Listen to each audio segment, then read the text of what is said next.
Boa tarde. Pode sentar, fica à vontade. Poxa, gente, que felicidade estar com vocês aqui de novo. Que honra. Última vez que eu vim aqui, eu nem tinha cabelo. Aí cresceu de uns tempos pra cá. Bom demais. Gente, vim uniformizado, ó. Obrigado. Muito bom demais. Camiseta que deixou bonito.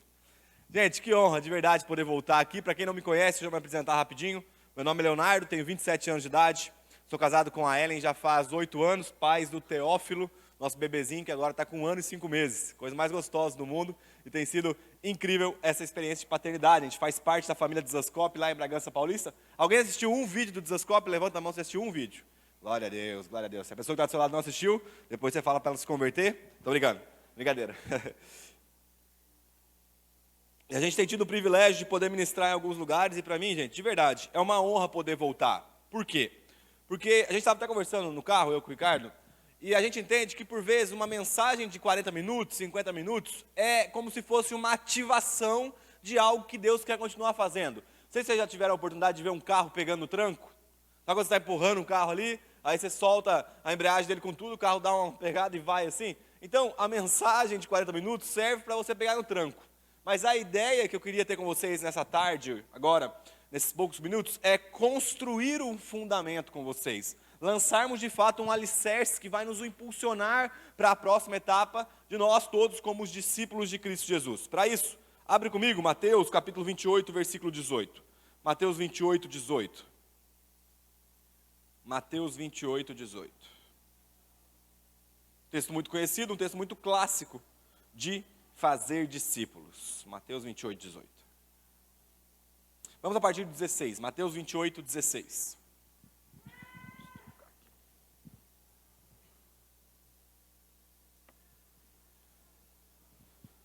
Mateus 28, 16.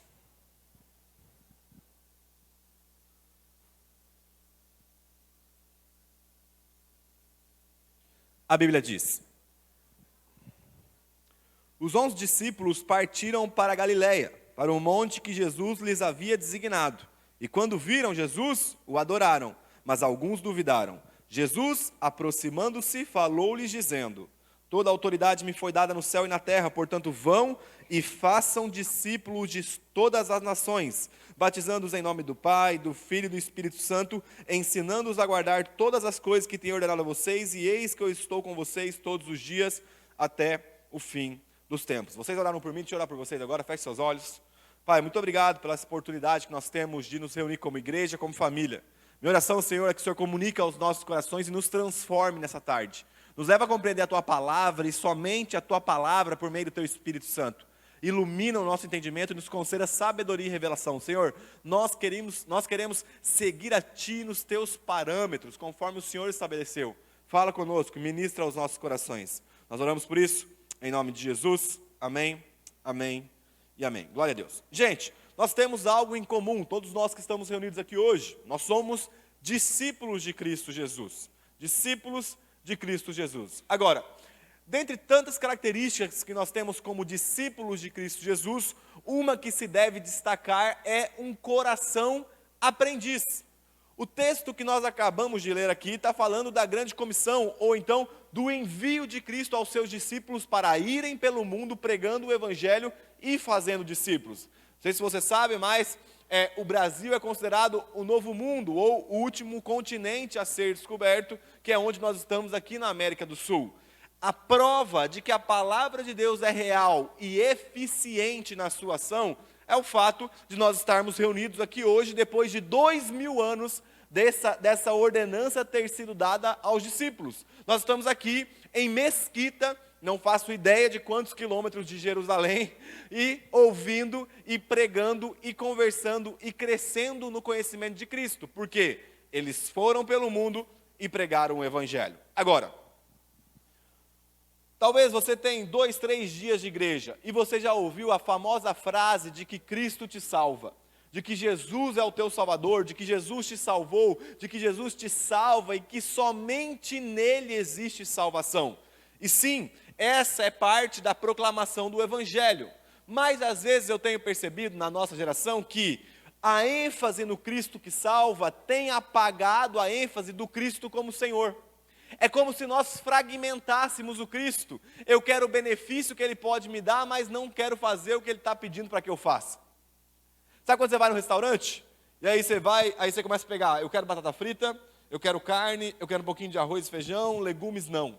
É como se a gente estivesse vivendo um evangelho à la carte. Eu pego o que eu quero para eu viver e as demais coisas que não me agradam eu não quero comer.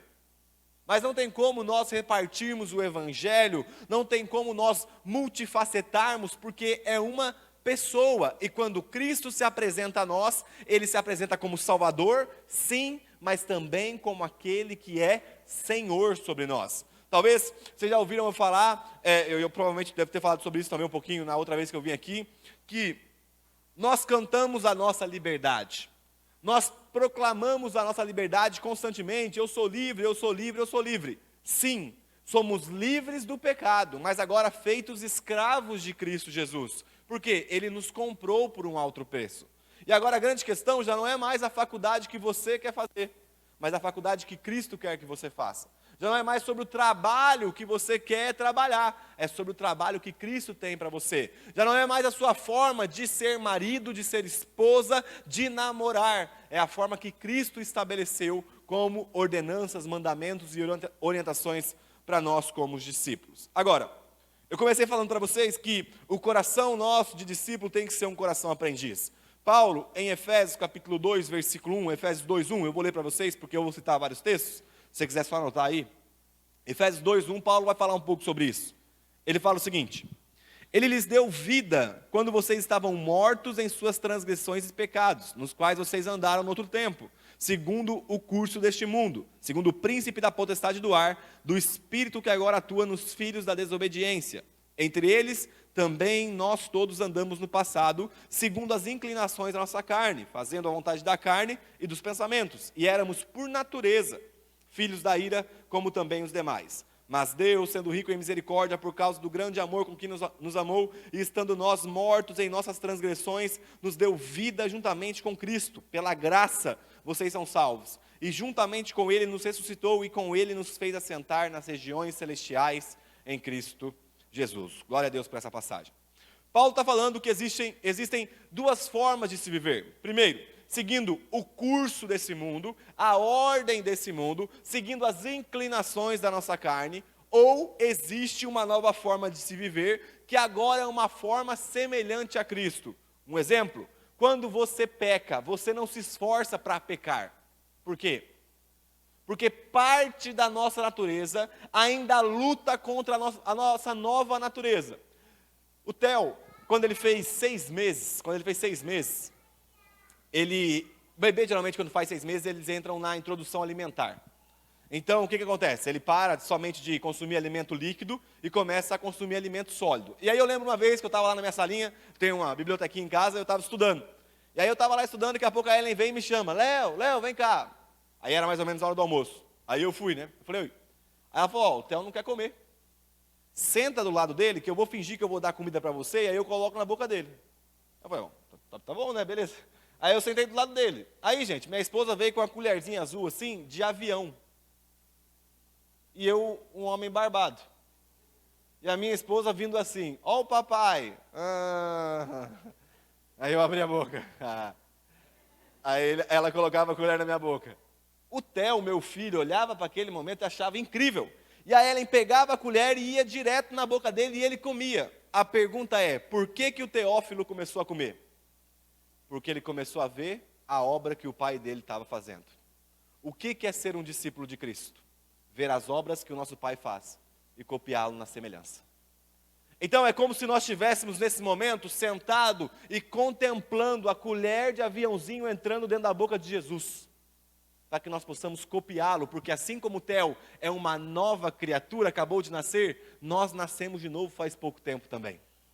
E a gente precisa aprender a viver segundo o curso, não mais desse mundo, mas segundo o curso de Cristo Jesus. Agora, é claro que se a gente fosse enumerar o que nós temos que aprender com Jesus, a gente vai passar aqui talvez 50 anos pontuando tudo que a gente tem que aprender. Então, para isso, eu separei somente 3 pontos para a gente focar nessa tarde. Mas eu queria que você ouvisse essa pregação como se fosse um grito que ecoa desde a Jerusalém antiga. vem e me segue. Vem e copia os meus passos, tanto que o logo de vocês tem 2 pezinhos ali, ó. É como se nós fôssemos chamados a pisar na onde Cristo pisou, a caminhar nos passos de Cristo Jesus. Na minha época, quando eu era mais novo, me senti um idoso de 90 anos agora, mas beleza. Quando eu era mais novo, no ensino médio, no ensino fundamental ali, tinha uma brincadeira. Quem é da minha idade vai lembrar. Siga o mestre. E aí como que funcionava? Ia um mestre na frente, gesticulando, fazendo algumas coisas, e nós, como seguidores do mestre, iríamos ou íamos atrás, copiando ele nos seus atos. O evangelho é mais ou menos a mesma coisa. Nós vamos fazendo o que Cristo fez, falando o que Cristo nos mandou falar, amando quem Cristo nos mandou amar. Então que você ouça essa mensagem de hoje como se fosse um grito, uma voz que ecoa lá de trás: vem e me segue, vem e me segue. A primeira coisa, ou o primeiro aprendizado que nós temos com Cristo, está em Lucas capítulo 6, versículo 27. Lucas 6, 27. É o primeiro aprendizado que nós temos com Cristo.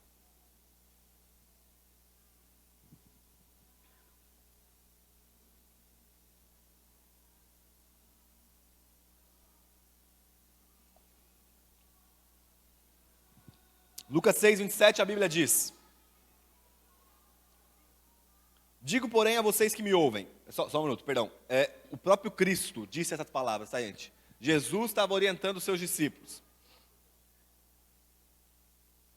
Digo, porém, a vocês que me ouvem: amem os seus inimigos, façam o bem aos que odeiam vocês, abençoem aqueles que o amaldiçoam, orem pelos que maltratam vocês, ao que lhe bate numa face, ofereça também a outra, e ao que lhe tirar a capa, deixe que também leve a túnica. Dê a todo o que lhe pedir alguma coisa, se alguém levar o que é seu, não exija que seja devolvido. Façam os outros o mesmo que vocês querem que eles façam a vocês. Se vocês amam aqueles que os amam, que recompensa terão? Porque até os pecadores amam aqueles que os amam. Se fizerem o bem aos que lhes fazem o bem, que recompensa terão? Até os pecadores fazem isso. E se emprestam àqueles de quem esperam receber, que recompensa terão? Também os pecadores emprestam aos pecadores para receberem outro tanto. Vocês, porém, amem os seus inimigos. Façam o bem, emprestem sem esperar nada em troca. Vocês terão uma grande recompensa e serão filhos do Altíssimo, pois Ele é bondoso até para com os ingratos e maus. Sejam misericordiosos, como também é misericordioso o Pai de vocês. A primeira coisa que Cristo nos ensina, e a primeira coisa que eu queria pensar com vocês nessa tarde, é a forma que nós nos relacionamos com o mundo, a forma que nós nos relacionamos com aqueles que não têm a mesma fé que a gente. O primeiro aprendizado é como nos relacionar com o mundo. E nessa fala de Jesus, é interessante que ele ensina que o relacionamento cristão com o mundo é muito mais sobre entregar do que receber. É como se Jesus estivesse falando: quando vocês chegarem em alguns ambientes, não pensa na melhor forma de sugar, mas pensa na melhor forma de nutrir. Olha as palavras que Jesus usa, eu vou dar ênfase aqui em algumas. Primeiro, amem, façam o bem, abençoem, ofereça, dê, façam, emprestem, sejam misericordiosos. Sabe, aqui Jesus está estabelecendo o conceito do que é ser abençoado à luz da palavra de Deus. E talvez, gente, o conceito que foi criado de ser abençoado na mentalidade moderna é extremamente diferente do conceito de ser abençoado à luz da palavra. Porque para Jesus ser abençoado é entregar, na mentalidade moderna é receber. Você percebe que Jesus está falando que a forma que eles deveriam relacionar com os romanos, que eram aqueles que os matavam, é por meio de uma entrega. Deixa eu te contar uma história. O pastor Josué Gonçalves, o pai do Douglas, conta essa história sempre e me marcou muito. Tinha uma professora que ela estava concorrendo a uma vaga para ministrar a aula em Bragança Paulista. E tinha um concurso público acontecendo na cidade de 300 professores estavam concorrendo e fazendo a prova. E eu lembro que o pastor Josué conta essa história, que um dia ela chegou na igreja, toda feliz. Pastor Josué é o pai do Douglas, tá, gente? Pastor, seguinte, eu fiz uma prova e dentre 300 professores eu sou a melhor professora e vou trabalhar na melhor escola da cidade. O pastor Josué olhou para a cara dela e ficou com a cara de tipo assim, ué. Aí ela falou: o senhor não ficou feliz? Ele falou, não, não, não, fiquei muito feliz por você. Mas é que eu não entendi. Se você é a melhor professora da cidade, você não tinha que estar na pior escola dessa cidade? Sabe qual que é a grande questão, gente? Nós entendemos ser abençoado da forma errada. Nós estamos achando que ser abençoado é receber, enquanto ser abençoado é estar tão pleno em Cristo, que onde colocar a gente frutifica. Porque eu te pergunto, onde a luz brilha? No meio das trevas. Então a grande questão é que nós tínhamos que chegar aqui em Mesquita e perguntar qual é o pior lugar que tem nessa cidade. Eu vou mostrar para vocês como que um filho de Deus trabalha nesse ambiente. Porque quando nós chegamos nos lugares, nós não chegamos para sugar, nós chegamos para nutrir, para entregar, para dar, porque nós já recebemos tudo o que nós precisamos em Cristo Jesus. Gente, vamos parar para pensar o conceito de ser abençoado à luz da modernidade. Se nós pegássemos o que é ser abençoado à luz do que se pregam hoje e colocássemos Cristo ao lado desse conceito, Jesus seria a pessoa que teve o maior fracasso na vida. Por quê? Morreu nu, vou ser mais direto, morreu pelado, pendurado no madeiro. Quando a gente olha para Jesus pendurado no madeiro, provavelmente nu, sem as suas vestes, o mundo moderno talvez olharia e falaria, um desgraçado, um fracassado, enquanto que aos olhos do Pai, na moeda do céu, Deus olha como um filho obediente que foi até o fim. Sabe por quê, gente? Para Deus, valor não é riqueza, não é casa, não é posse. Para Deus, riqueza é obediência. É eu ir até o fim pela causa ao qual meu Pai me entregou para fazer. E essa é a pergunta. Qual é a forma que nós estamos relacionando com o mundo? Qual é a forma? Misericórdia. Susto. Ô, gente. Eu tenho convicção na minha salvação, mas, né? Qual é a forma que nós estamos relacionando com o mundo?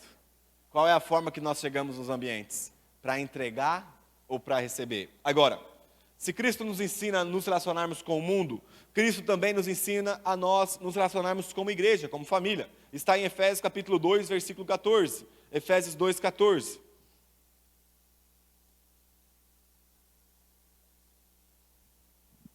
A Bíblia diz, porque Ele é a nossa paz. De dois povos Ele fez um só, e na sua carne derrubou a parede de separação que estava no meio, a inimizade. Cristo aboliu a lei dos mandamentos na forma de ordenanças para que dos dois criasse em si mesmo uma nova humanidade fazendo a paz, e reconciliasse ambos em um só corpo com Deus por meio da cruz, destruindo a inimizade por meio dela. Então lembra, Jesus nos ensina a como nos relacionarmos com o mundo. Jesus nos ensina a como nos relacionarmos com a igreja. Aqui em Efésios capítulo 2, o apóstolo Paulo está falando de dois tipos de pessoas. Primeiro, os judeus, que eram a nação escolhida por Deus, o povo separado por Deus, para uma finalidade, para um propósito. E ele fala dos gregos, ou em algumas versões, os gentios, que seriam nós, que não tem uma descendência de Abraão no que diz respeito ao aspecto biológico. Então, Paulo está explicando que a divisão que existia entre judeus e gentios acabou, porque agora nós somos um só em Cristo Jesus. Em outras palavras, não importa qual é a sua classe social, não importa qual é a cor da sua pele, não importa onde você mora, onde você não mora, porque nós somos um em Cristo Jesus. Agora, a perspectiva pela qual, a perspectiva pela qual nós nos reunimos como igreja, evidencia o que nós acreditamos como igreja. Sabe, tem duas formas da gente se reunir como igreja. A primeira delas, eu queria usar um exemplo para vocês entenderem melhor. O Theo, ele chora de madrugada para mamar às vezes. Gente, de novo, meu exemplo vai ser sobre filho, porque minha vida está em torno disso. Fralda, mamar, choro, pomadinha, enfim. Então, o Theo, ele chora para mamar de madrugada. E aí, meu amigo, ele não sabe se eu tenho uma vaca dentro do armário, ele não sabe se eu roubo leite, ele não sabe se eu pego algum lugar, se eu faço leite, o que ele quer? Que a mamadeira chegue quentinha na boca dele de madrugada, porque ele está lá para se alimentar, e como um bebê, ele espera receber. Agora, qual que é a diferença do Teófilo, um bebê, alguém imaturo para mim como pai? Que não importa o que aconteça no meu dia, eu preciso acordar cedo, sair de casa para trabalhar, para fazer com que o leite chegue na boca dele à noite, quando ele quiser. Por quê? Eu sou alguém que tem a responsabilidade do cuidado. Grande questão que no nosso meio tem dois tipos de crentes. Aqueles que ficam com a boca aberta, esperando a mamadeira chegar na boca, e que só vem para a igreja pensando na forma de ser servido. E existe o segundo tipo de crente, que chega em ambientes como esse, como um pai e uma mãe, pronto para servir o próximo. E a pergunta que nós precisamos fazer é, como nós estamos nos relacionando? Sabe, imagina só, gente, eu tenho um irmão eu tenho 27, o Júlio César tem 17 anos de idade. Aí imagina que o Júlio saiu para ir para a faculdade, ele está entrando na faixa de faculdade. E aí o Júlio saiu, aí ele não voltou, num dia. Né, geralmente o horário do ônibus que chega lá na cidade, minha cidade natal, é 11 horas, 11h30. E aí o Júlio não volta um dia. Aí passa um dia, o Júlio não volta. 2 dias eu falo para minha mãe, calma, fica tranquilo, tá tudo bem, que o Júlio já ele aparece aí. Aí 3 dias o Júlio não volta, 4 dias o Júlio não volta. E eu falo, não, tá tudo bem, fica tranquilo, o Júlio está bem. 5 dias o Júlio não volta. Aí eu pergunto, seria essa a atitude de um irmão biológico? Agora, gente, quantas pessoas passaram nos nossos cultos de domingo? E a gente não teve a capacidade de fazer uma ligação para as pessoas que nós chamamos de irmão e irmã. Qual é a forma que a gente tem se reunido? Porque o que Paulo está falando aqui é que agora o vínculo que nos une é infinitamente superior ao sangue biológico dos meus pais que está na minha veia e na veia do meu irmão, porque é o sangue de Cristo. Para pensar, gente, por vezes também nós enfatizamos o Evangelho que nos reconecta com o Pai. E sim, o único caminho que leva a Deus é Cristo Jesus, o nosso Senhor. Mas entenda que, a partir do momento que eu faço parte, que eu passo a fazer parte da família de Deus, eu não sou família sozinho. Eu tenho uma comunidade de irmãos e irmãs, que eu tenho um vínculo no mesmo sangue que me conecta com o Pai. E nós temos consciência disso, gente, de que o que nos une é tão poderoso, que não existe sangue superior. Sabe, qual é a forma que nós temos lidado com as pessoas que passam nas nossas igrejas? Qual é a forma que nós temos lidado, gente, com aqueles que nós chamamos de irmãos e irmãs? Por quê? Porque nós temos um vínculo nobre com essa pessoa. Sabe? Às vezes as pessoas perguntam para mim, Léo, o que é um serviço de um bom pai? O que você quer fazer com o Theo? Eu falo, a última coisa que eu quero que o Theo seja é um bom filho. Escuta, vou repetir. A última coisa que eu quero que o Theo seja é um bom filho. Porque a minha responsabilidade não é fazer um bom filho, mas formar um bom pai. O meu sucesso vai ser quando ele estiver na minha posição. Porque imagina só, eu estou na minha cama deitado, daqui 30 anos, e aí o Teófilo vem, bate na porta, começa a me cutucar e fala, pai, dá meu mamar.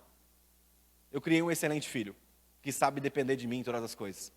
Agora, o meu sonho é que o Teófilo esteja deitado na cama dele, do lado da esposa dele. E aí o filho dele começa a chorar. E aí ele levanta como um pai responsável, que foi formado para servir.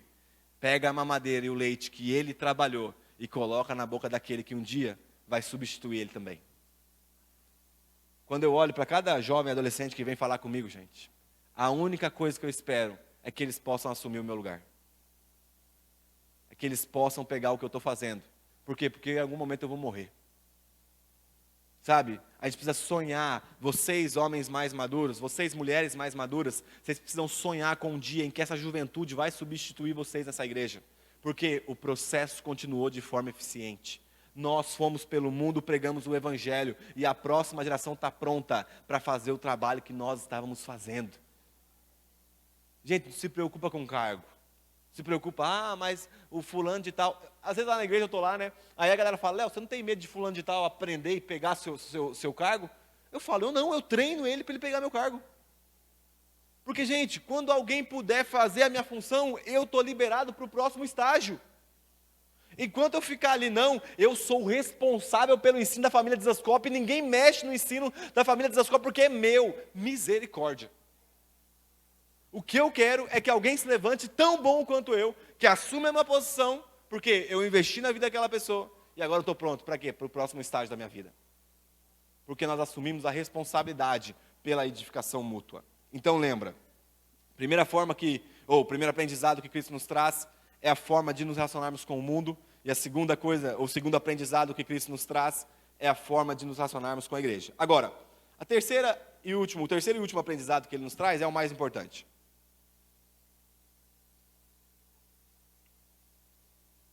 O terceiro e último aprendizado que ele nos traz é o mais importante. Eu lembro que, de novo o Theo nas minhas histórias, eu lembro que um dia, na verdade assim, o Theo quando ele era mais novinho, ele só dormia de tarde, de manhã assim, né, naquelas cochiladinhas de bebê, andando no carrinho. Então eu colocava ele no carrinho e ia dar uma volta em alguns lugares. E aí lá em casa, eu moro no condomínio de apartamentos, e aí ele é coberto assim a parte do estacionamento. Então eu ficava lá no estacionamento andando com o Theo mais ou menos 1 hora. Imagina só, fazer uma academiazinha ali, né, caminhando 1 hora. E aí eu lembro que, para eu não ficar à toa naqueles momentos, eu colocava um fone e ouvia um podcast. E aí, gente, eu trabalho tempo integral na família Zascope, então eu lido com a área de ensino da família Zascope. O que eu mais faço é ler livro sobre teologia e filosofia, porque eu preciso estabelecer esse fundamento da igreja. Então, quando eu estava lá com o Theo, eu sempre buscava escutar alguma coisa que não fosse relacionada a esse tema, para eu também dar uma descansada na minha cabeça. E aí eu lembro que um dia, estava lá com o Theo andando, e eu estava ouvindo um podcast sobre empreendedorismo. Apesar de eu não ser empreendedor, um cara que tem uma empresa, um empresário e tal, estava ouvindo para ver como é que é a perspectiva de trabalho dessa classe, dessas pessoas. E aí eu lembro que tinha uma pergunta que norteava o diálogo ali. Norteava a reunião dos 3 empresários que estavam nesse podcast. E a pergunta é: quem Deus é para você? Eu falei, nossa, pergunta interessante, né? Bom, vou continuar ouvindo aqui. Aí eu lembro que um empresário, não vou citar os nomes, porque provavelmente vocês conhecem, e aí um empresário falou assim, não, escuta, eu não vou definir Deus, porque Deus é muito grande, se eu for definir Ele, vai ficar faltando alguma coisa. Eu falei, prudente, beleza. Aí o outro, não, escuta, Deus é uma sabedoria. Eu falei, beleza, tá bom, vou continuar escutando aqui. Aí veio o outro, não, Deus é uma energia que anda por aí. Eu falei, tá bom. E aí eu lembro que naquele momento o Espírito Santo começou a colocar dentro do meu coração, e se alguém te perguntasse, quem Deus é? Quem Deus é para você? Aí, naquele momento, minha cabeça começou a queimar, eu comecei a procurar alguns capítulos e versículos na minha cabeça, na palavra de Deus aqui, que está inculcado dentro de mim, né? E aí eu lembrei de Gênesis capítulo 1 e capítulo 2. Vocês já imaginaram? Nós acabamos de cantar. Quando ele fala, ele dá vida a bilhões de coisas. Imagina só o universo sendo criado pela palavra de Deus. Quando Deus fala, haja, e começou a ver e acontecer as paradas, e as coisas foram criadas. Eu falei, já sei. Se alguém me perguntasse, eu falaria, Deus é Deus criador. Deus é um Deus criador. Aí andando um pouco mais na palavra de Deus ali, pensando e andando com o Theo ali, eu lembrei do Êxodo. Quando o povo sai do Egito, depois de anos e anos e anos de escravidão, Deus vai e abre o Mar Vermelho. Eu falei, imagina que espetáculo, gente. Já imaginou aqui a praia de vocês, lá do outro lado, lá, abrindo e o povo passando em pés enxutos? Eu falei, não, peraí, Deus é poderoso. Porque para abrir o mar tem que ser muito poderoso. Então definiria Deus como Deus poderoso. Aí eu lembro do povo caminhando também depois no deserto ali, no êxodo, na saída ali, e Deus começou a mandar pãozinho do céu, maná. E aí eu falei, não, gente, tinha codornizes, aves caindo para que eles comessem e pãozinho. Deus é um Deus que supre, Deus é um Deus que sustenta. E aí eu comecei a passar e eu fui para a Babilônia, e lembrei de Daniel na cova dos leões, eu falei, não, mas Deus também é um Deus que protege, porque imagina só, tinha um monte de leão lá, e aí ninguém tocou em Daniel. Aí daquele que tocar no ungido do Senhor, estou brincando. E aí eu lembrei dos homens na fornalha. Eu falei, mas Deus também ele protegeu, então Deus também é um Deus que protege. E aí eu fiquei pensando, e como que eu definiria Deus e tal, o Espírito Santo falando comigo. Imagina se alguém te perguntasse como você ia definir, e eu comecei a entrar em desespero. Porque eu não sabia definir Deus em sua plenitude. Aí eu lembrei de uma passagem que fala o seguinte, que a plenitude de quem Deus é foi evidenciada e foi mostrada em Cristo Jesus. E para a gente entender o terceiro ponto que eu vou falar para vocês, a gente precisa olhar Mateus capítulo 6, versículo 6. Jesus orientando os seus discípulos. Jesus respondendo essa pergunta, quem Deus é? E Jesus fala o seguinte, mas ao orar, entre no seu quarto e fechada a porta, ore ao seu Pai, que está em secreto. E o seu Pai, que vem em secreto, lhe dará a recompensa. E orando, não usem vãs repetições como gentios, porque eles pensam que por muito falar serão ouvidos. Não sejam, portanto, como eles, porque o Pai de vocês sabe o que vocês precisam antes mesmo de lhe pedirem. Portanto, orem assim: Pai nosso. Se um dia alguém nos perguntasse quem Deus é, a resposta que nós precisaríamos dar é que em Cristo, Deus é o nosso Pai. Sabe, se Cristo nos ensina a forma de nos relacionarmos com o mundo, a forma de nos relacionarmos como igreja, Ele nos ensina a forma de nos relacionarmos com Deus. E a forma que nós nos relacionamos com Deus é por meio da paternidade de Deus. E talvez você está aqui sentado no banco, e aí você está pensando o seguinte: Léo, mas é que você não está entendendo. Eu pequei, eu errei. E aí deixa eu te perguntar uma coisa. Imagina só que o Theo, ele vai, faz uma bagunça lá em casa, ele vai e quebra algum enfeite que eu falei que não era para ele mexer. E aí eu olho para a cara dele e eu falo: pega das coisas e sai daqui que você não é mais meu filho. Isso é impossível de acontecer. Porque a natureza que tem no Teófilo evidencia uma coisa: ele é filho do Leonardo. Em outras palavras, a natureza que tem dentro de cada um de nós evidencia uma coisa: são filhos de Deus. E essa é a grande pergunta, porque por vezes a gente se relaciona com Deus como se fosse um juiz, como se estivesse preparado para quando a gente pecar, Ele dar uma martelada na nossa cabeça. A gente se relaciona com Deus num princípio de barganha, numa perspectiva de eu faço para receber algo, enquanto à luz da palavra, o que a Bíblia declara é que nós já recebemos todas as coisas em Cristo Jesus. Qual é a forma que você tem se relacionado com Deus? Sabe, gente, uma pergunta que me dá desespero? Quando eu abro a caixinha de perguntas lá no Instagram, sabe algo que me dá arrepio?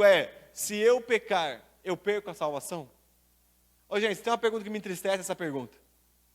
É como se um marido, presta atenção, é como se um marido olhasse para sua esposa e falasse o seguinte: eu só não te traio por causa da herança que você tem que me dar. Quando a gente pensa em não pecar para não perder o benefício que Deus tem para nos dar, na verdade, a gente já traiu Ele dentro do coração, porque não é sobre o benefício que Ele pode dar, mas é sobre quem Ele é. Por que você deixa de pegar, gente? Por que você não peca? Porque você entendeu que Ele te ama, que Ele entregou tudo por você, e que você não quer entristecer o coração dEle. Ou você não peca, porque você não quer perder o benefício que Ele pode te dar. Você não quer perder o bezerro, que é teu direito. Sabe? Eu lembro quando eu tinha, e eu já estou terminando, gente. Eu tinha 10 anos de idade. Até se o louvor quiser subir. Não sei se o louvor vai subir depois. Tinha 10 anos de idade, meu pai, ele era caminhoneiro. Meu pai foi caminhoneiro por muitos anos. E aí, meu pai, ele é bem quieto assim, gente. Ele não é muito de conversar. E aí eu lembro que, por exemplo, se ele estivesse aqui, ele estaria no cantinho dele, quietinho, sentadinho, sem conversar muito, porque ele é mais introspectivo. E eu também, apesar de estar pregando aqui, eu tenho uma personalidade mais quieta, eu sou mais na minha, sou mais de boa, assim, sou meio vergonhoso até em certos pontos. Quando eu consigo me soltar com a galera, que eu já conheço, aí fica de boa. Aí você imagina só, um pai que não fala e um filho que não fala, logo não tem diálogo ali, né? Porque meu pai é quieto, eu sou quieto, logo resulta em só quieto. E aí eu lembro que meu pai teve uma ideia. Todas as vezes que ele voltasse das viagens com o caminhão, ele ia chamar eu para lavar o caminhão junto com ele. Aí o que ele fazia? Ele estava voltando de viagem, ele ligava para minha mãe. Lu, minha mãe chama Luciara. Lu, eu estou chegando, pega o Leonardo, leva ele lá na rua que eu estou chegando no caminhão. Aí, gente, eu morava numa rua bem compridona quando eu era criança, assim, ó, bem comprida. Aí imagina só, uma criança de 10 anos vendo o pai vir com o caminhão. Aí meu pai vinha com o caminhão buzinando, gigante, caminhão, né, monstruoso, e dando farol, e aí ele fazia, sabe, o caminhão dava aquela mexida assim, e eu ali com 10 anos de idade comemorando. Gente, meu pai é meu herói até hoje para mim, é o homem mais incrível que eu conheci na minha vida. E aí meu pai vinha, bam, bam, e dava e tal, e eu ali pulando, super comemorando, meu pai estava chegando, aí meu pai descia, dava um beijo, dava um abraço na minha mãe, e aí ele olhava para minha cara e falava: Leonardo, pega o balde, pega a mangueira, pega a esponja que nós vamos lavar o caminhão junto. Ah, gente, uma criança de 10 anos de idade, gente. Imagina só. Eu ia voando para dentro de casa. Pegava o balde, pegava a mangueira, derrubava o sabão na casa inteira, né, como uma criança. E aí eu voltava correndo, pendurado, tudo aqui, um monte de coisa, ligava, jogava água no caminhão e começava a lavar o caminhão com meu pai. Gente, estava aqui, ó, esfregando o caminhão. Daqui a pouco a esponja caía no chão, eu já pegava de volta e passava no caminhão. Agora, sabe qual que é a grande questão? É que se meu pai quisesse o caminhão limpo, ele ia levar o caminhão no lava rápido. O que meu pai queria de verdade era ter comunhão com o filho dele. Em outras palavras, gente, se Deus quisesse um bom serviço, Ele não ia chamar a gente. Você sabe o quanto você vacila, eu sei o quanto que eu vacilo. Tudo que a gente faz é uma desculpa. Porque o que o pai quer de verdade?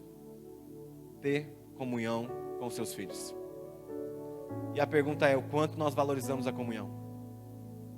O quanto nós somos zelosos pela comunhão? Porque meu medo, gente, no fim dos tempos, é que as nossas canções vão nos denunciar.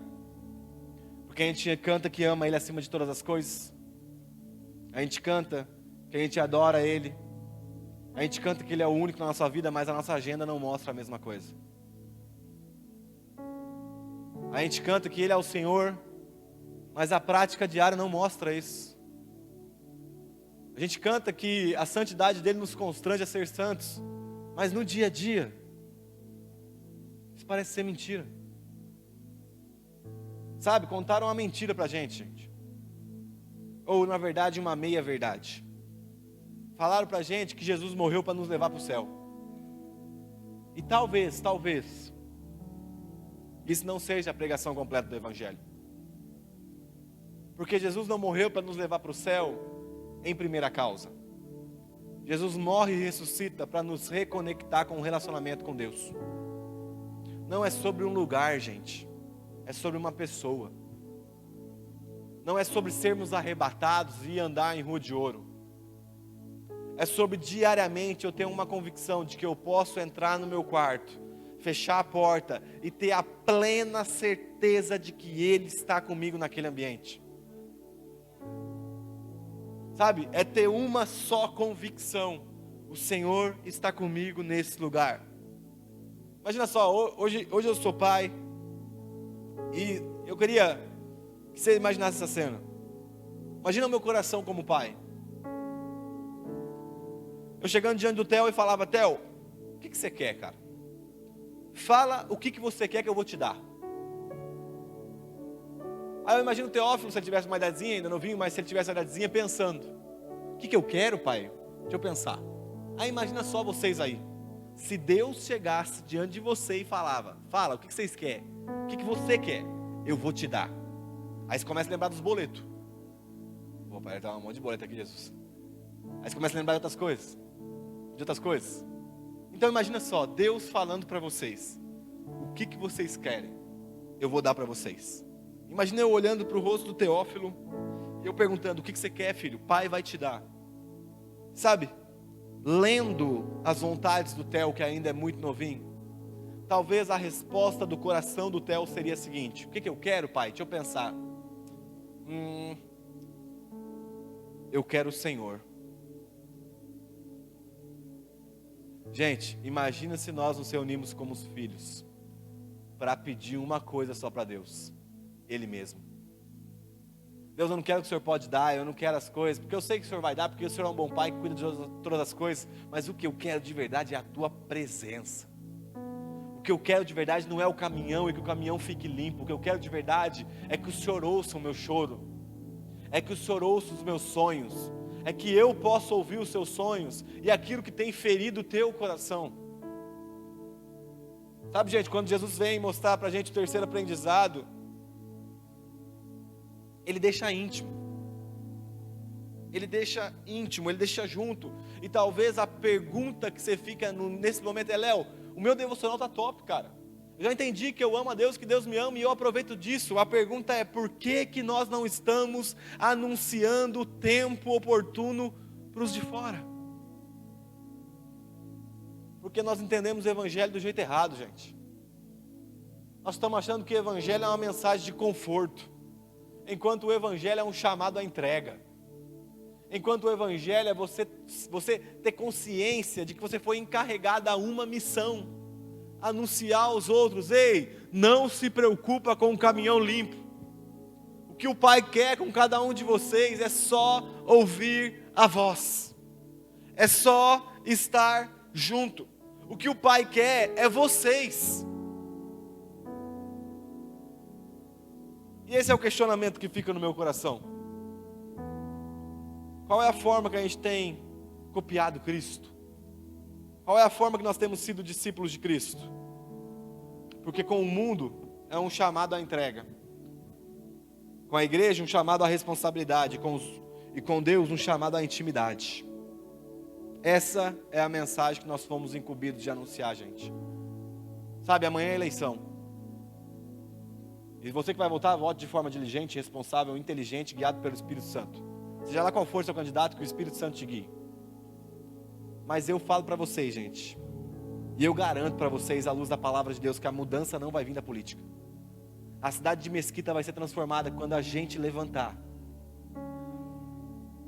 Não como um bebê esperando a mamadeira chegar, mas como pais responsáveis pela transformação desse lugar. E quando a gente entender que nós temos uma missão, liberar a nossa essência, onde a gente estiver. Já tiveram a oportunidade de ver um chá? Sabe um chá, quando você pega um chá, aquele chazinho? Aí você coloca ele na água, o que acontece? O chá libera a sua essência. Seja diante de um rei ou diante de um mendigo, o chá só libera a essência. Gente, quando nós sair daqui, a gente só tem uma coisa para fazer. Ser como um chá. Liberar a essência. Liberar a santidade que está dentro de nós por meio do Espírito Santo. Liberar a generosidade que está dentro de nós por meio do Espírito Santo. Seja diante de reis ou diante de mendigos, a gente só deixa os outros experimentar daquilo que habita, ou melhor, daquele que habita dentro de nós. É o chamado a uma missão.